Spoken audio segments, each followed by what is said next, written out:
Warning: the following video contains explicit language which may be offensive to some viewers or inappropriate for children. The content within this video is intended for mature audiences only. Warning: this video is a candid exploration of the 2025 animated series, currently streaming on HBO Max, Common Side Effects. This video may also include discussions of violence, sexual situations, and drug use. By viewing beyond this point, you take responsibility for choosing to watch this video. All views expressed in this video are mine alone, and do not reflect any person or people, or any group or groups. Thank you, and please have a great day.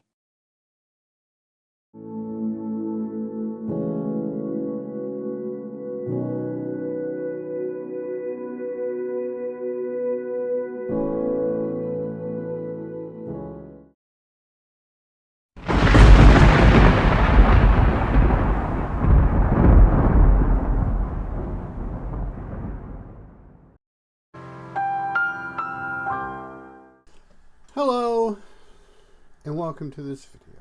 I hope you're all doing well, hope you're all having fun, and I hope the universe is treating you well. In today's video, I am going to be talking about the 2025 Joseph Bennett, Steve Haley collaboration Adult Swim animated series, Common Side Effects. Bennett and Haley have brought us some really awesome stuff in the past. The most notable being Scavenger's Reign, which got canceled after one season. Maybe we'll get a second season somewhere down the road, but it is what it is. Common Side Effects is one of those shows that it touches a nerve. It touches a sensitive spot. It is an indictment of the American medical system, the hospitals, but mainly the pharmaceutical companies. It kind of puts what they're doing out in front. I believe they get away, this is my opinion here, they get away with what they get away with in this show because they make it look like a bunch of conspiracy nonsense, which adds to the flavor of the show. But it makes you ask questions. It makes you question the things that are going on around you. The first episode premiered on February 2nd, 2025 to critical acclaim. And it premiered on HBO Max the next day, the 3rd of February. And it got real high viewership. The premise of the show is you have Marshall Cuso, who is a advocate for holding pharmaceutical companies liable for what they do and they don't do. He advocates for transparency. He's not stupid. In fact, he's extremely intelligent. He figured out that on the barcodes of lottery tickets that there's a pattern to them, and by observing the barcodes you can figure out which ones are the ones, you know, which ones are winners and which ones aren't. And because of this ability, he amasses quite a fortune. which allows him to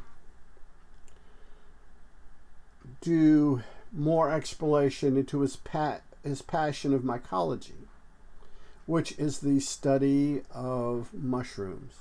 He travels to different countries,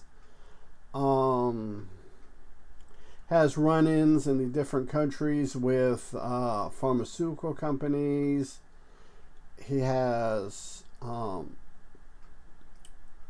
run-ins with the DEA. So he's kind of there.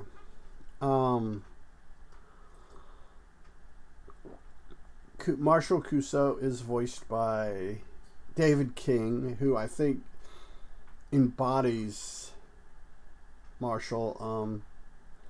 Just gives him this, makes him believable. The art style, before I go further into the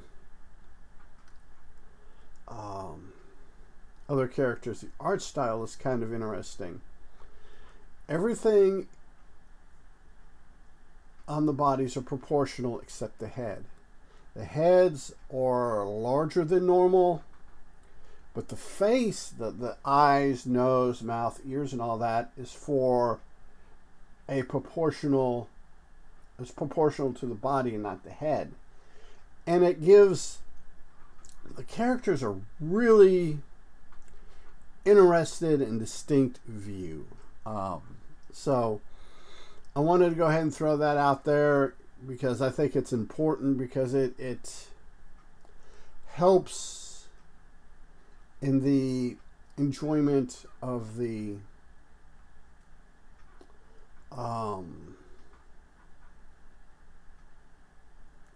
show. It sets the show apart from other shows, is I guess what I'm trying to say. We have Frances Applewhite. She is a high school friend of Marshall's. She's the assistant to Rick Kruger, who's the chief executive officer of a big pharmaceutical company. Frances Applewhite is voiced by Emily Pendergast, and you kind of, and she voices it well. You're kind of lulled into Frances, the way the voice is done.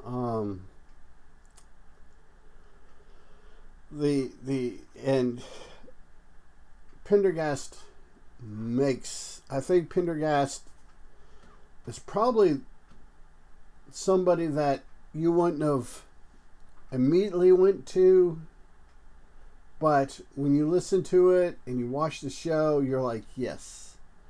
You don't think of any other person that could be Frances. She hooks up or reunites. She doesn't really hook up. She just kind of reunites with Marshall when he gets thrown out of a convention, a pharmaceutical convention, I guess. And it starts out with her just going, hey, remember me? Then Marshall shows her this mushroom called the Blue Angel that he found in South America, one of the South American countries. And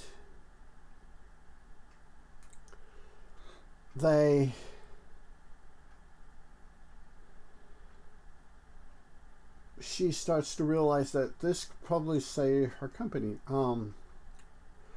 She is a product of the great American brainwash of how America's this great country, always looking out for its people, blah blah blah, yada yada yada. You've heard the lies.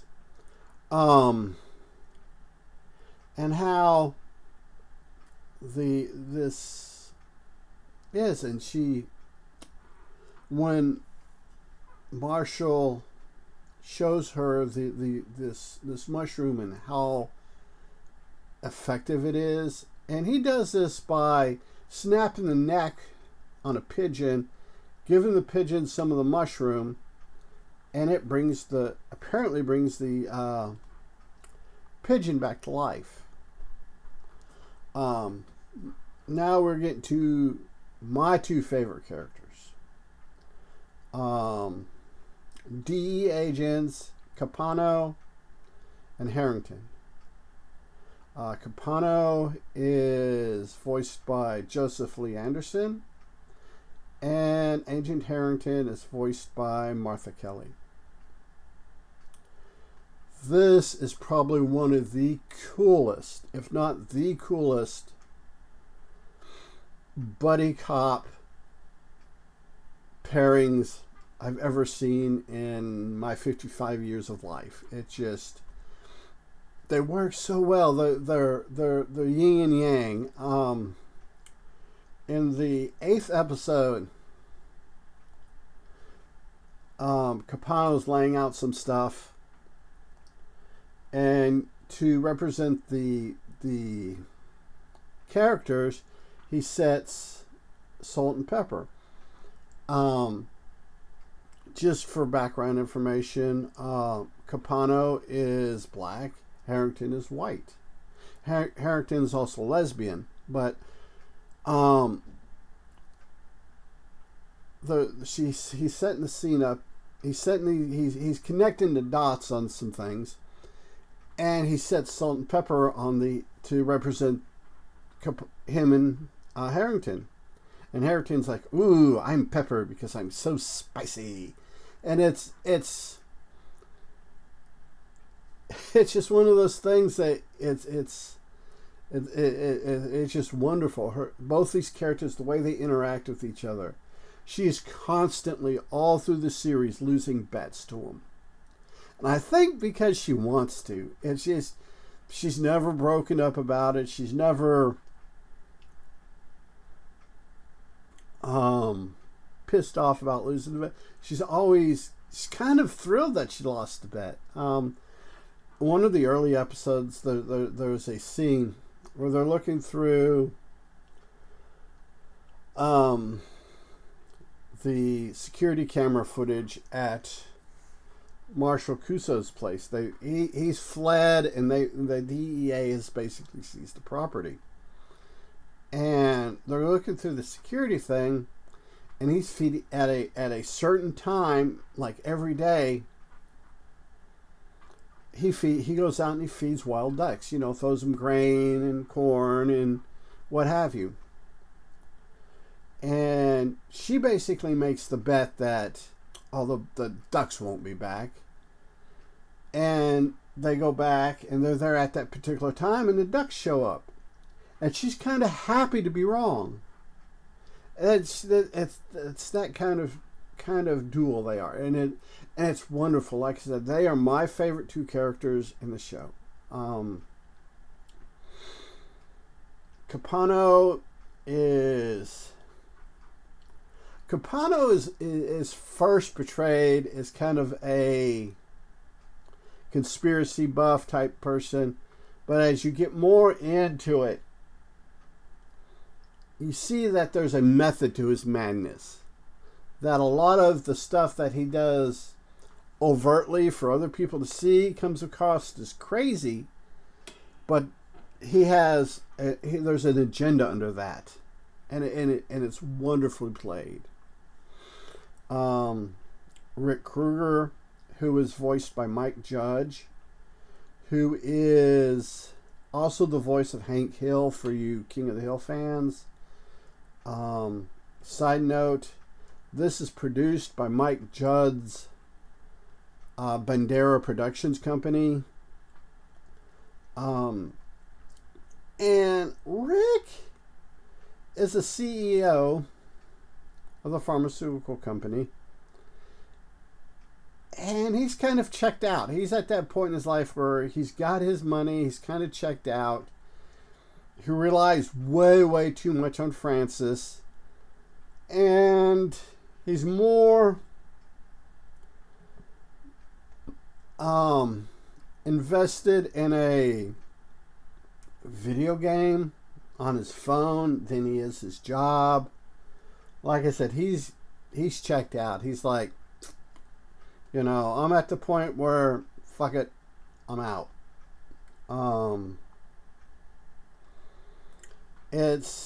You have a cast of supporting characters, and these supporting characters, I don't want to by any means lessen their impact and lessen their importance in the show. They're not, because they are important. The supporting characters are the reason why Marshall and Francis, Capano, Harrington, and Rick Kruger all shine like they do. Because the supporting cast, the voice actors, especially the character of Hildy. Hildy is kind of, before the show starts, was kind of Marshall's mentor, guide in mycology. Got him on the trail of the Blue Angel mushroom. And it's voiced by Sue Rose, who, I don't know who Sue Rose was before this was, but she reminds me of a lady I knew when I was younger, much younger, like high school, just out of high school. Lady Van is what I knew her by. I don't know if that was her full name and nickname. Her and her girlfriend Van Bilsey lived in Copper's Cove, and Hildy kind of reminds me of Van, just the way they draw her, her attitude, the way she does things, the idealism, and it's great. Francis's mother, Sophia, voiced by Lynn Shine, S-H-A-Y, Shai, Lynn Shai. That character, without Sophia, Francis doesn't get the depth that she needs to be the character that she is.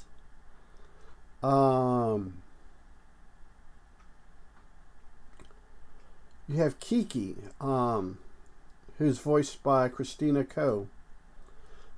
She's a researcher at the pharmaceutical company who's more interested in making sure she has a very stimulated clitoris and wet labia.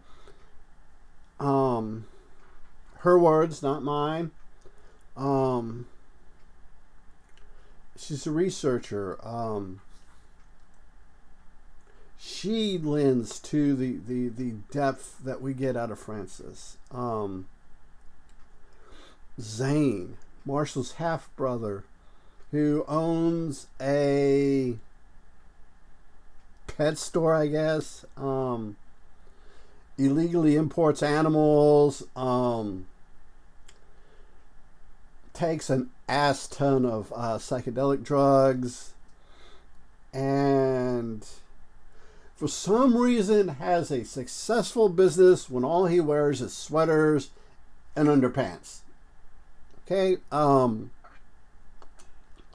but Zane is voiced by Ellen Resnick.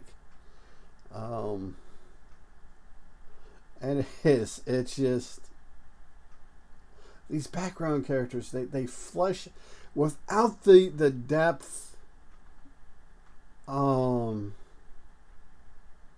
these characters. Nick, another one that I just thought of, voiced by Ben Feldman, is Francis's boyfriend. who's basically addicted to VR gaming. Like I said, it is great. It is, these characters just they're just beautiful. Like I said, without these supporting cast members, our main cast would not be who and what they are. Just basically the show. Yeah, I know I put the spoiler alert, but I'm going to try to minimize the spoilers because this show is just, it's hard to do a video like this because I would much rather you go out and watch this show and enjoy it without it being spoiled or minimal spoilers, because it is such a good show. It's such a wonderful, great show. Like I said, it's Marshall Cuso is our main protagonist. You have Frances, who, like I said earlier, is basically her brain has been mismanaged just with the perfect amount of care by the American educational system, the American capitalist system. America's more of a capitalist welfare state, but that's a different video.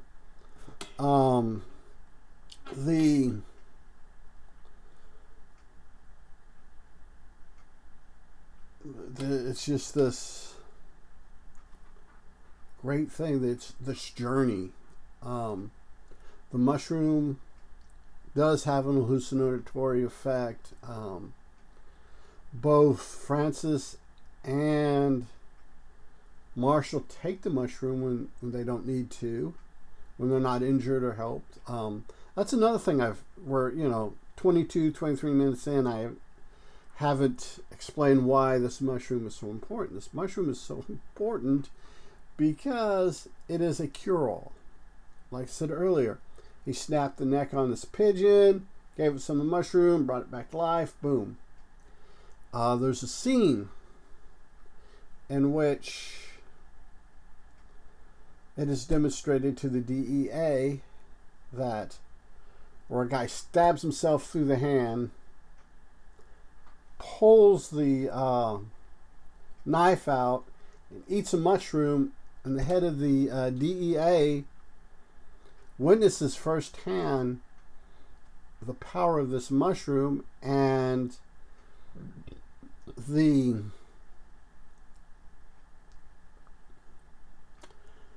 traumatic or the